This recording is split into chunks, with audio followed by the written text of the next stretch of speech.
세상에서 가장 좋은 대학이라고 손을 꼽는 하버드 대학에서 연구 교수, 아주 귀한 자리에서 많은 사람들의 존경을 받으며 가르치던 헨리 나우엔을 우리는 기억합니다. 그는 어렸을 때부터 신동이었습니다.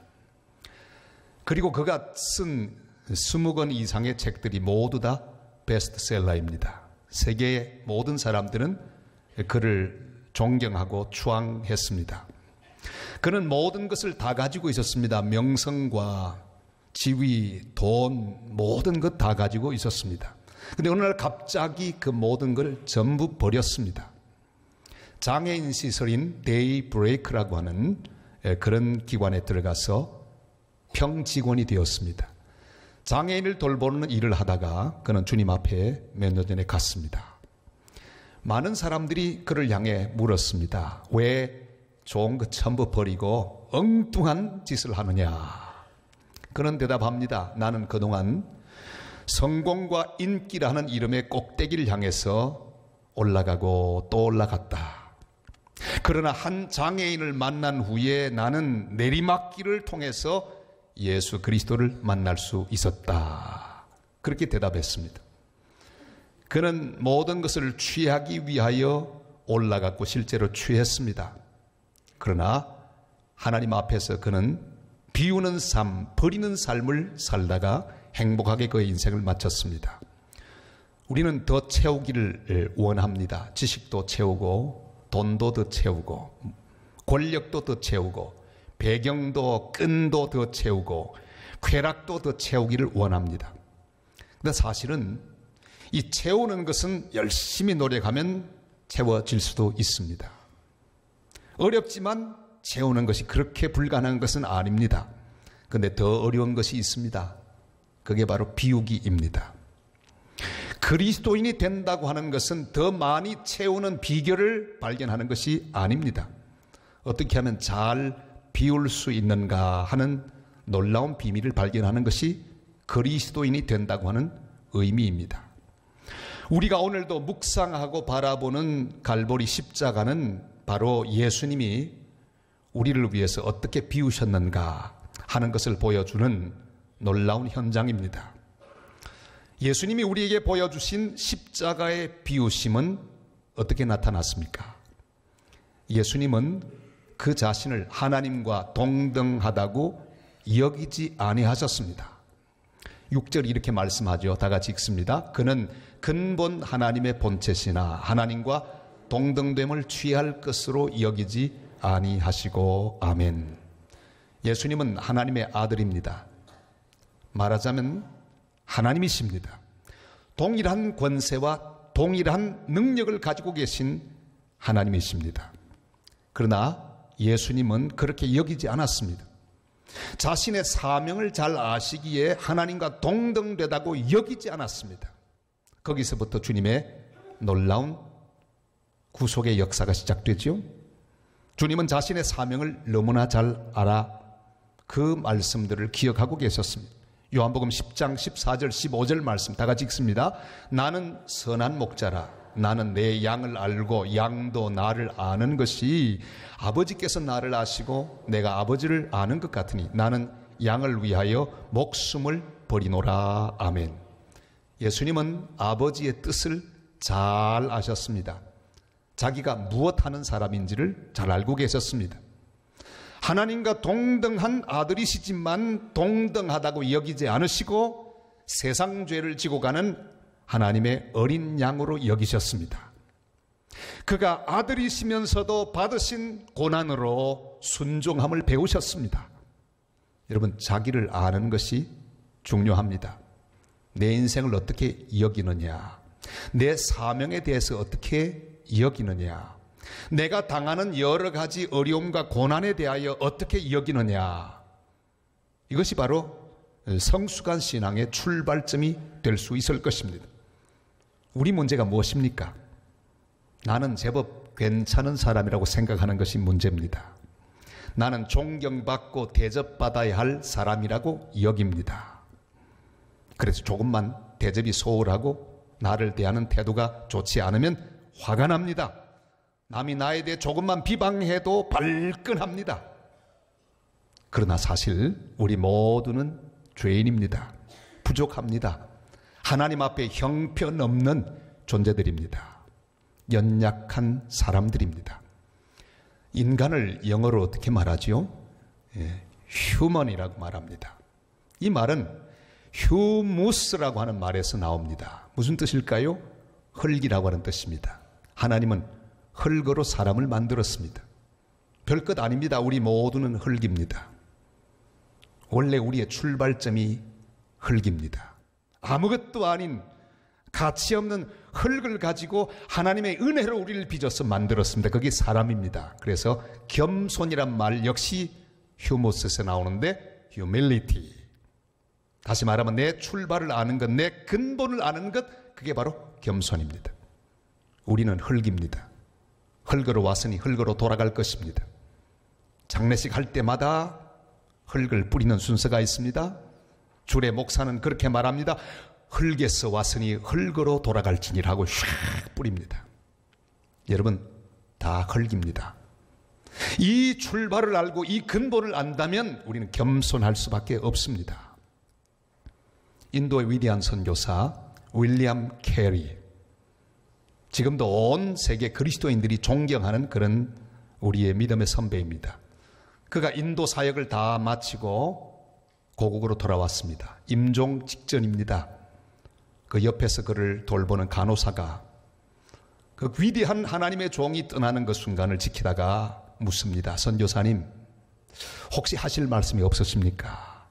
장례식에서 어떤 말 해주기를 원하십니까? 제가 꼭 기억하고 있다가 전해드리겠습니다. 그러니 윌리엄 캐리는 환하게 웃으면서 나 같은 인간을 위해서 무슨 말을 할 말이 있겠습니까? 꼭 말하라면 이 말을 해주십시오. 오 하나님이여, 주의 인자하심을 좇아 나를 긍휼히 여기시며 주의 많은 자비를 좇아 내 죄가를 도말하소서. 바로 시편 51편 1절의 말씀. 그 말씀을 되뇌이다가 그는 주님 품에 안겼습니다. 그리고 그의 비문에는 이렇게 기록되었습니다.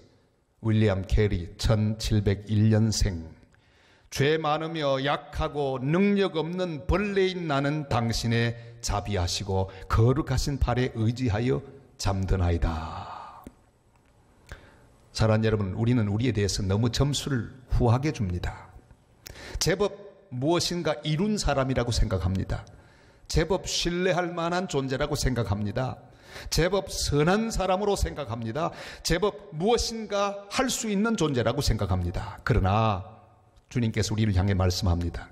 갈라디아서 6장 3절 말씀, 다 같이요. 만일 누가 아무것도 되지 못하고 된 줄로 생각하면 스스로 속임이라. 아멘. 한 번은 위대한 전도자 무디에 대하여 신문 기사가 나왔는데 너무너무 악평하는 기사가 나왔습니다. 이 무디에 같이 일하는 스태프들이 화를 냈습니다. 목사님, 이럴 수가 있습니까? 이렇게 나쁘게 말하는데 이거 우리 가만히 있으면 안 됩니다. 고소해서 이건 명예훼손으로 집어넣어야 합니다. 막 펄펄 뛰고 있는데 무디는 빙그레 웃으며 이렇게 말합니다. 이 기사는 틀렸어. 사실은 말이야, 나 이것보다 훨씬 더 형편없고 훨씬 더 악한 존재야. 그들은 나를 잘 몰라.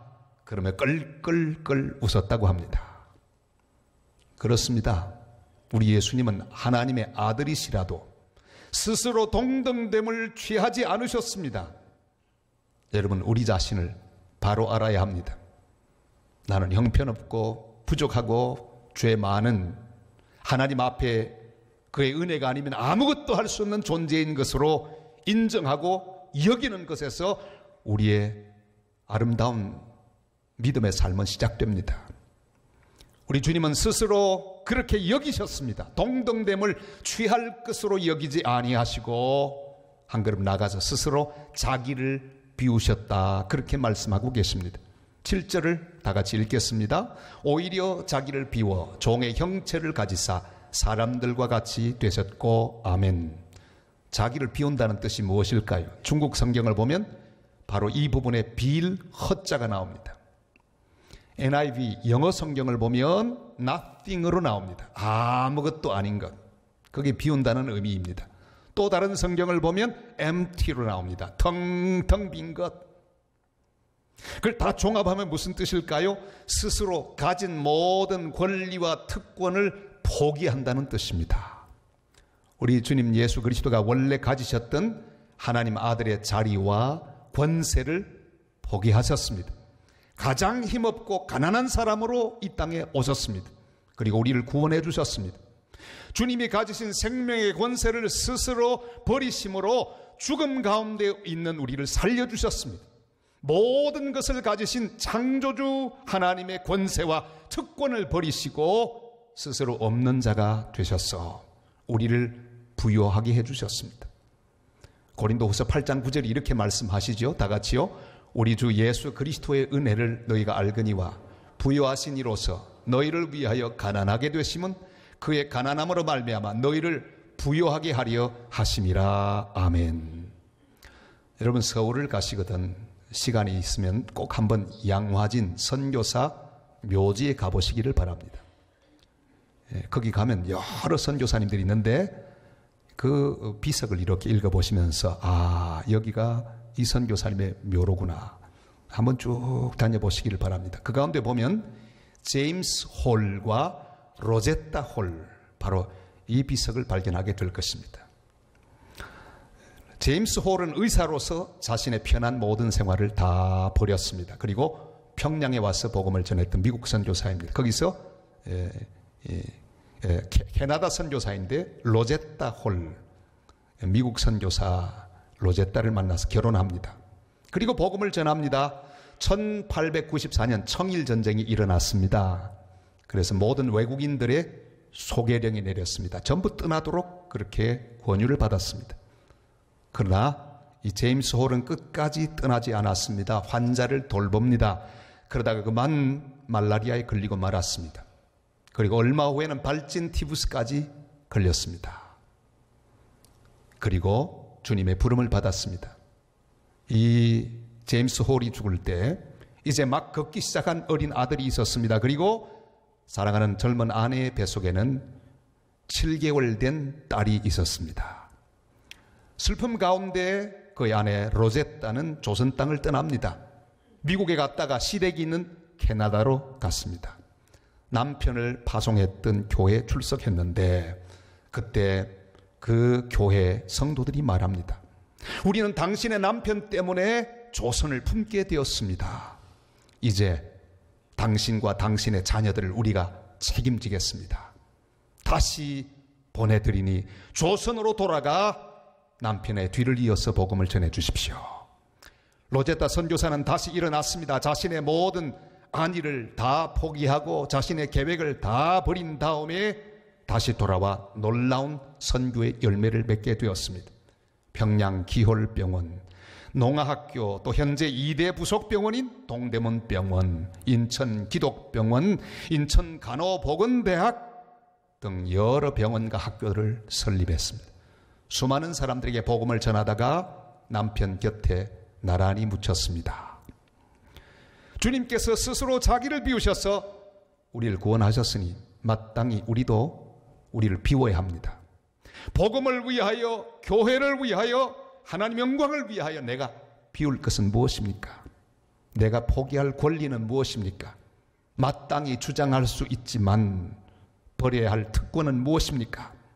자신의 모든 권리를 챙기고 입장을 세우면서 한마디도 지지 않는 사람을 우리는 만납니다. 그런 사람 정말 똑똑한 사람입니다. 한마디도 지지 않습니다. 얼마나 그렇게 철저하게 자기 권리를 잘 찾는지요. 그러나 주님은 하나님의 영광을 위해 자기를 비울 사람을 찾고 계십니다. 자기 권리를 포기할 사람을 찾고 계십니다. 자신의 자존심마저 포기할 사람을 찾고 계십니다. 그래야 가정이 살고 교회가 살고 나라가 살 것이기 때문입니다. 이제 5월 9일이 다가옵니다. 저도 걱정입니다. 이 대선에는 꼭 한 사람을 택해야 되는데 누구를 택할지 오늘 제가 가르쳐 드리겠습니다. 자기를 비울 사람을 택하시기를 바랍니다. 자기 것을 챙기고 빼내는 사람이 아니라 우리나라와 백성을 위해 마땅히 취할 것도 버리고 포기할 수 있는 자기를 비울 사람, 자기 비울 준비가 되어 있는 사람을 선택하시기를 바랍니다. 어떻게 하면 알 수 있느냐? 지금까지 이력을 보세요. 한 번이라도 제대로 비웠던 경험이 있는 사람을 세워야 합니다. 왜 그 자리만 올라가면 다 취하고 또 취하고 그 특권들을 남용하는지, 한 사람도 제대로 있다가 내려온 사람이 없어요. 왜 취하려고 하는지 몰라요. 그 자리는 버리는 자리입니다. 비우는 자리입니다. 우리는 그런 사람을 택해야 합니다. 우리 대한민국과 백성들을 위해서 기꺼이 자신의 특권을 포기할 수 있는 사람, 또 포기했던 경험이 있는 사람, 한 번이라도 버린 경험이 있어야 앞으로도 버릴 가능성이 있습니다. 말은 번들하게 잘하는데 비울 수 없다면 지도자가 될 수 없습니다. 사랑하는 여러분, 주님의 이름의 영광을 위하여, 교회를 위하여, 주님 나라의 복음을 위하여, 하나님 나라를 위하여 마치 내가 아무것도 아닌 것처럼 자신을 비울 수 있는 십자가의 비우심을 깨닫고 실천하는 복된 하나님의 사람들이 다 되시기를 주님의 이름으로 부탁을 드립니다. 이 자기 비움의 극치가 무엇입니까? 바로 그것이 십자가의 죽으심입니다. 8절 말씀을 다 같이 읽습니다. 사람의 모양으로 나타나사 자기를 낮추시고 죽기까지 복종하셨으니 곧 십자가의 죽으심이라. 아멘. 하나님은 예수님을 이 땅에 보내십니다. 예수님은 하늘 보좌를 버리시고 자기를 비워 사람이 되셨습니다. 그리고 낮아지기 시작하십니다. 점점 낮아지십니다. 여러분, 우리는 다 업그레이드를 하는 걸 좋아하는데 주님은 낮아지십니다. 업그레이드가 다운그레이드가 되셨습니다. 이건 보통 힘든 일이 아닙니다.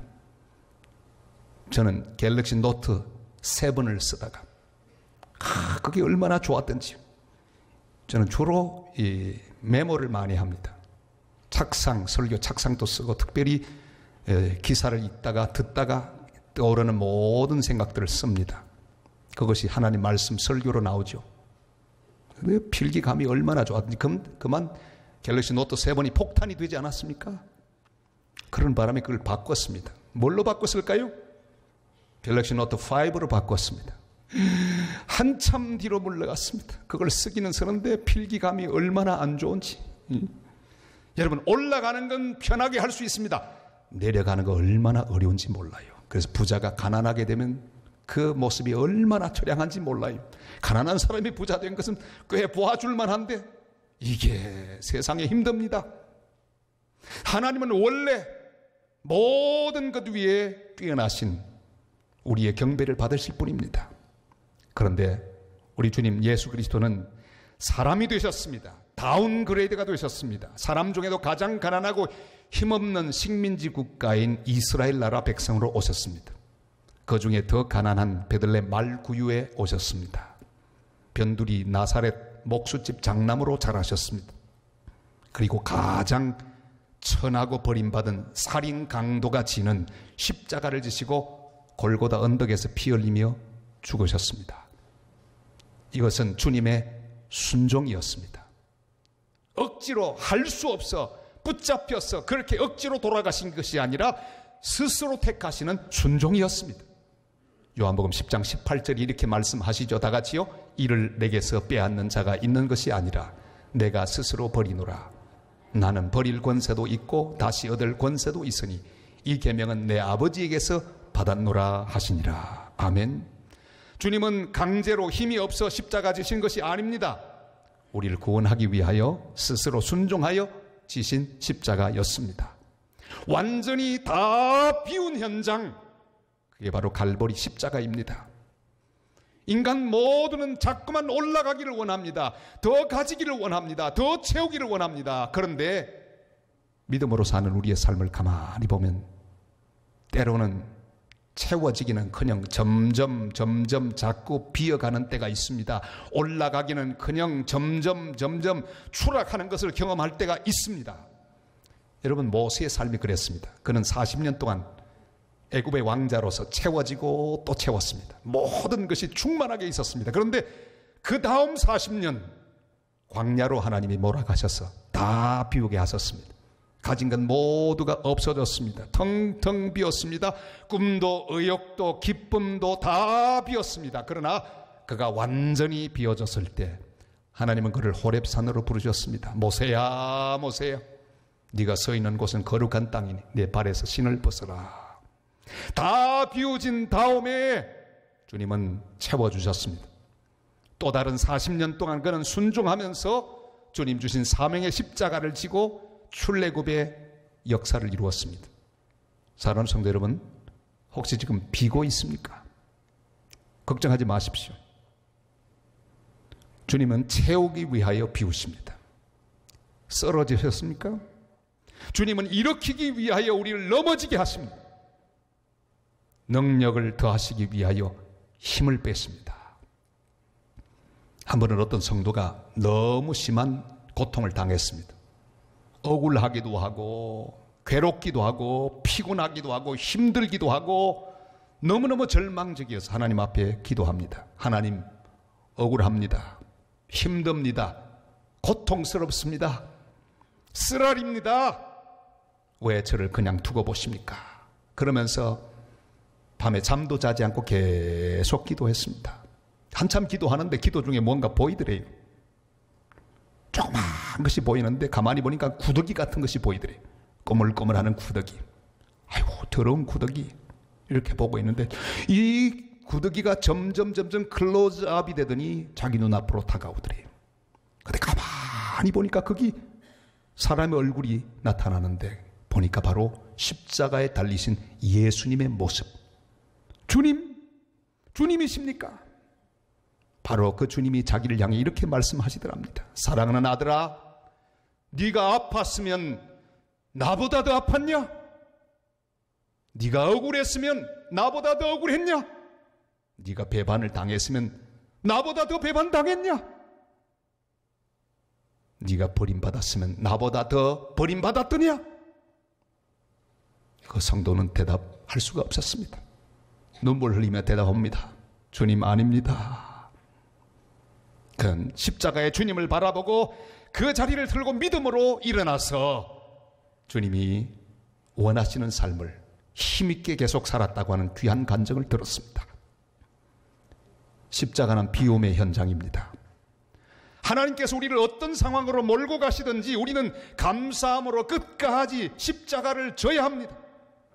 모두 다 비우신 예수님처럼 날마다 자기 십자가를 지고 주님만 바라보고 비워짐을 감사하며 비움을 기뻐하는 복된 성도들이 되시기를 바랍니다. 이렇게 끝까지 비움의 십자가를 순종으로 지고 가면 그 다음에 반드시 하나님은 채워주십니다. 모든 것으로 채우십니다. 9절로 11절 말씀 다 같이요. 이러므로 하나님이 그를 지극히 높여 모든 이름 위에 뛰어난 이름을 주사 하늘에 있는 자들과 땅에 있는 자들과 땅 아래에 있는 자들로 모든 무릎을 예수의 이름에 꿇게 하시고 모든 입으로 예수 그리스도를 주라 시인하여 하나님 아버지께 영광을 돌리게 하셨느니라. 아멘. 사랑하는 성도 여러분, 비워가는 인생을 두려워하지 마십시오. 빈 배를 두려워하지 마십시오. 빈 잔을 두려워하지 마십시오. 내 계획과 반대로 가는 상황을 두려워하지 마십시오. 내려가는 삶을 불평하지 마시기를 바랍니다. 주님과 함께 우리도 십자가를 지고 가야 합니다. 비움의 십자가의 비밀을 간직하고 살아가실 수 있기를 바랍니다. 나를 바로 여기십시다. 나는 죄인입니다. 아무것도 아닙니다. 지금 있는 이 모습으로도 충분한 존재입니다. 주님 앞에서 더욱 비워야 합니다. 욕심도 비우고 교만도 비우고 자랑도 비우십시다. 나를 위한 권리를 포기하십시다. 주님의 나라와 주님의 교회를 위하여, 주님의 선교를 위하여, 주님의 복음을 위하여 주님 주신 귀한 십자가를 지고 골고다로 올라가십시다. 그리하여 하나님이 채우시는 은혜와 평강과 위로와 복이 우리 가운데 충만한 복된 인생을 살아가는 성도들 다 되시기를 주님의 이름으로 축원합니다.